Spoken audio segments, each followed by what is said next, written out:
এ গৌরব বালাকৃষ্ণন দ্বারা জগন্নাথ মন্দির পূর্ব ভারতের উড়িষ্যা রাজ্যে পুরী শহরে সমুদ্র তীরে অবস্থিত। এটি একটি সুপরিচিত হিন্দু তীর্থস্থান এবং দেশের অন্যতম প্রধান মন্দির। মন্দিরটি ভগবান জগন্নাথকে উৎসর্গ করা হয়েছে।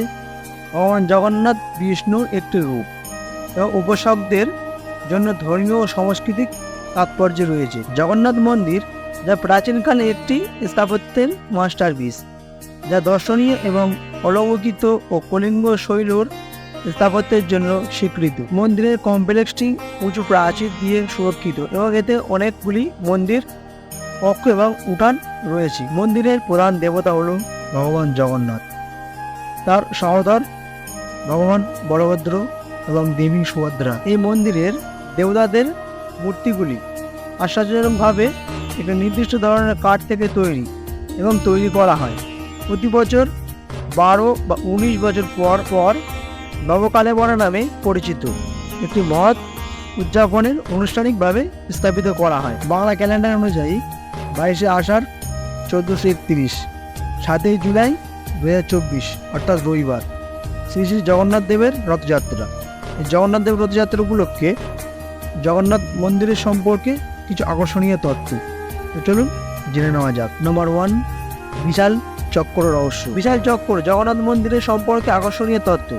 মন্দিরের উপরের সুদর্শন চক্রটি একটি নয়, দুটি অমীমাংসিত রহস্যের কেন্দ্রবিন্দু। সুদর্শন চক্রটি হল একটি বিশাল ধাতব কাঠামো যার ওজন টন, এবং এত বিশাল কাঠামো কীভাবে মন্দিরের চূড়ায় পৌঁছেছে তা বিবেচনা করা এখনও বিস্ময়কর। এই ভবনের স্থাপত্যটির দ্বিতীয় রহস্যের কারণ এটি প্রতিটা কোণ থেকে একই রকম দেখা যায়।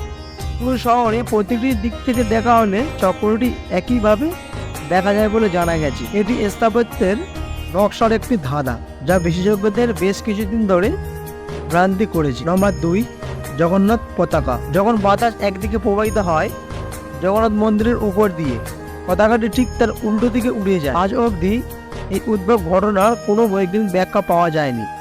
প্রশিক্ষিত পুরোহিতরা প্রতিদিন মন্দিরের কাঠামো আরোহণ করে 20 ফুট চওড়া ত্রিভুজকার পতাকাটি প্রতিস্থাপিত করে। এটি করা একটি কঠিন কাজ। বিগত 1800 বছর ধরে একজন সাধু মন্দিরের 45 তলা গম্বুজ আরোহণ করার এবং সেখানে বন্যা প্রতিস্থাপিত করার প্রথা রয়েছে। এই রুটিন কোনোদিনের জন্য ভাঙলে মন্দিরটি 18 বছরের জন্য বন্ধ থাকবে। নম্বর 3, জ্ঞান মূর্তি। জগন্নাথপুরী তত্ত্ব জ্ঞান মূর্তি। নবকলেবর সময়ে কাঠের মূর্তিগুলিকে পুড়িয়ে ফেলা হয় এবং নতুনগুলি দিয়ে প্রতিস্থাপন করা হয়।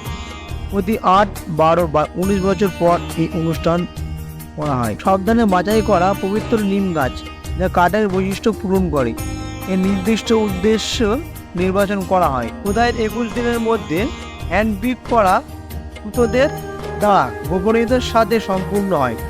মৌলিক বৈকুণ্ঠের কাজে প্রাচীন মূর্তিগুলোকে সহিত করা হয়েছে। নম্বর 4, মন্দিরটি 18 বার লুণ্ঠিত হয়েছিল। জগন্নাথ মন্দিরের সম্পর্কে মজার তথ্য, মন্দিরটি সোনা এবং মূল্যবান পাথর সহ বহু শতাব্দীর আগে অমূল্য সম্পদের বাসস্থান।